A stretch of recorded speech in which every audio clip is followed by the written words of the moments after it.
कट्टरपंथियों को जवाब देने उतरी हिंदुओं की फौज। सामने आई एक तस्वीर से मचा हड़कंप। इधर भारत में बैठी थी शेख हसीना और उधर बांग्लादेश तक पहुंचा योगी मोदी का संदेश। क्या बांग्लादेश बनेगा दुनिया का पहला हिंदू देश? क्या है लव ट्रैप जिसमें हिंदुओं को फंसा रहे हैं बांग्लादेशी कट्टरपंथी? बांग्लादेशी हिंदुओं के लिए क्या करने वाले हैं योगी आदित्यनाथ? इस तस्वीर को देखकर पूरी दुनिया सहम गई है। ये तस्वीर बांग्लादेश से आई है और इसमें दिख रहे बांग्लादेशी हिंदुओं की भीड़ है। लगता है योगी आदित्यनाथ का संदेश बांग्लादेश तक पहुंच गया है और बांग्लादेश की सड़कों पर लाखों हिंदू निकल पड़े हैं। बांग्लादेश के प्रधानमंत्री मोहम्मद यूनुस अब अपने बचने का रास्ता खोज रहे हैं। कुछ समय पहले बांग्लादेश में हिंदुओं पर अत्याचार करने वाले कट्टरपंथियों पर अब बांग्लादेशी हिंदू एकजुट होकर टूट पड़े हैं। इधर भारत में योगी का बयान आया और उधर बांग्लादेश में उसका असर दिखना शुरू हो गया। लेकिन सवाल ये है कि अब क्या होने वाला है? क्या बांग्लादेश के दो टुकड़े होंगे? मोदी, योगी और आरएसएस का अगला प्लान क्या है? अगले 2 मिनट में पूरी बात बताएंगे। बांग्लादेश में 5 अगस्त को शेख हसीना सरकार को तख्ता पलट के जरिए हटाया गया।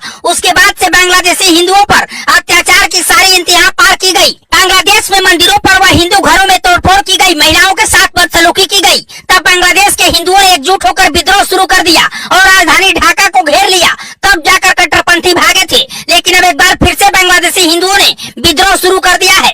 कट्टरपंथियों को जवाब देने के लिए बांग्लादेश के हिंदू एकजुट हो रहे हैं। ऐसा लग रहा है कि जैसे बहुत जल्द बांग्लादेश 2 टुकड़ों में बट जाएगा और एक हिंदू देश का निर्माण होगा। बांग्लादेश की मोहम्मद यूनुस सरकार के समर्थन से बांग्लादेश के कट्टरपंथी हिंदुओं को खत्म करने में लगे हैं। एक बार फिर से बांग्लादेश सुलगने लगा है क्योंकि अब कट्टरपंथी जबरन हिंदुओं को सरकारी नौकरियां छोड़ने के लिए मजबूर कर रहे हैं। सरकारी संस्थानों से हिंदुओं को निकाला जा रहा है। इंडिया टुडे की रिपोर्ट के मुताबिक बांग्लादेश के चटगांव यूनिवर्सिटी में इतिहास के प्रोफेसर रोंदू दास को इस्तीफा देने के लिए मजबूर किया गया। कट्टरपंथी ताकतों ने उन्हें जान से मारने की धमकी दी। ऐसी घटनाएं और भी आ रही हैं। हिंदुओं को सिर्फ यूनिवर्सिटी और शैक्षणिक संस्थानों से नहीं बल्कि पुलिस फोर्स में तैनात हिंदुओं को भी नौकरी से निकाला जा रहा है। बांग्लादेशी कट्टरपंथी हिंदुओं को अब नए तरीके से टारगेट कर रहे हैं। हिंदुओं को बदनाम करने के लिए लव ट्रैपिंग अभियान शुरू किया जा रहा है। हिंदुओं पर मुस्लिम कट्टरपंथी मुस्लिम महिलाओं को प्यार में फंसाने का आरोप लगाकर बदनाम कर रहे हैं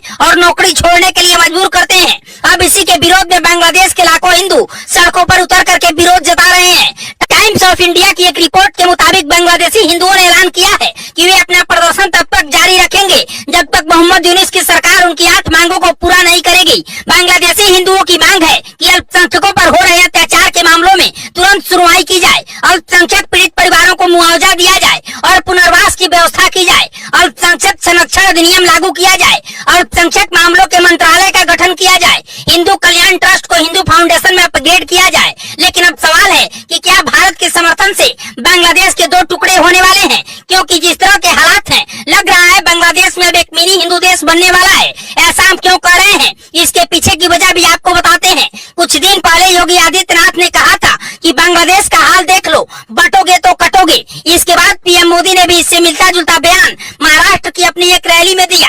अब आरएसएस भी योगी के सपोर्ट में आ गया है। बांग्लादेश में सबसे ज्यादा उन हिंदुओं को टारगेट किया जाता है जो शेख हसीना का समर्थन करते हैं। शेख हसीना इस वक्त भारत में शरण लेकर बैठी हैं और भारत को भी बांग्लादेश का उपाय खोजना ही होगा। इसलिए भी अब एक परमानेंट सॉल्यूशन की मांग उठ रही है। जिस तरह से 1971 में बांग्लादेश को भारत से बनाया गया उसी तरह बांग्लादेश से काट कर एक अलग हिंदू देश बनाए जाने की मांग की जा रही है।